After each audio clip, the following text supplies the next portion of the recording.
ॻोठ हाजी राहू हाले पोटो तालको मातली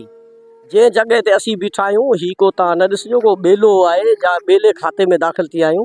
ही गवर्नमेंट जे तरफ़ां एग्रीकल्चर डिपार्टमेंट जो जेको फील्ड ऑफिसर आहे हुनजी फील्ड ऑफिसर जी हिकिड़ी ऑफिस हुई जेका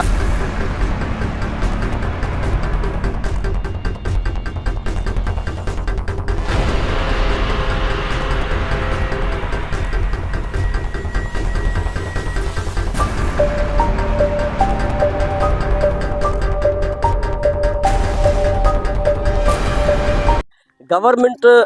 एग्रीकल्चर डिपार्टमेंट डिस्ट्रिक्ट बतीन वारनि हिन इस इमारत जी त ख़बर कोन वरिती, लेकिन हिते जे फील्ड ऑफिसर खां बि हिकु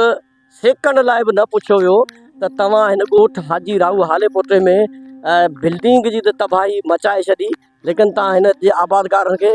कहिड़ी ॼाण ॾिनी आहे, कहिड़ी ख़बरचार वरिती आहे। हीअ जेको तव्हां ॾिसो पिया ही हिन पासे आऊं हेठि वञा पियो, हीअ जेको खॾो आहे हीअ सच ॿुधो इहो खॾो जेको सो ही एग्रीकल्चर डिपार्टमेंट जी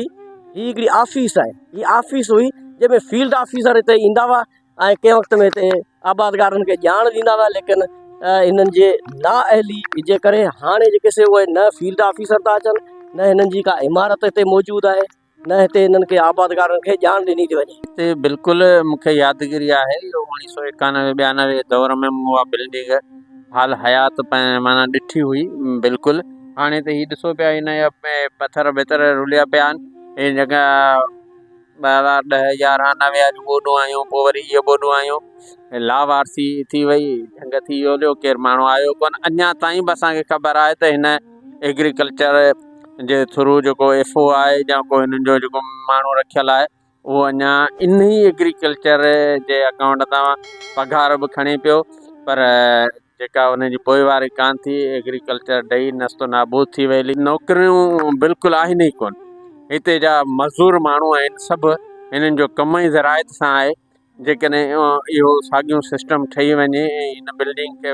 ऐं जेको थो ठाहे वरी बहाल करे ऐं हिते ज़रायत जे हवाले सां माण्हुनि खे तरबियत ॾियनि, वर्कशॉप कराइनि, माण्हुनि खे जेको एग्रीकल्चर जे हवाले सां जेके नित नवां तौर तरीक़ा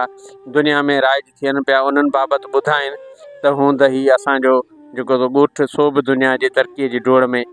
शामिलु थी अॻिते वधी सघे थो। हितां जे ॻोठाणनि इहो मुतालबो कयो आहे त ख़ुदारा ही फील्ड जेका ऑफिस आहे जेका एग्रीकल्चर जे हवाले सां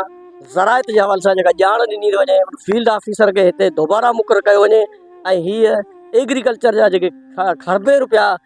बजट में अचनि था उन्हनि में हीअ हिकिड़ी फील्ड ऑफिस ठाराए ॾिनी वञे। कैमरामैन टीम सां गॾु हसन पंवर, मातली।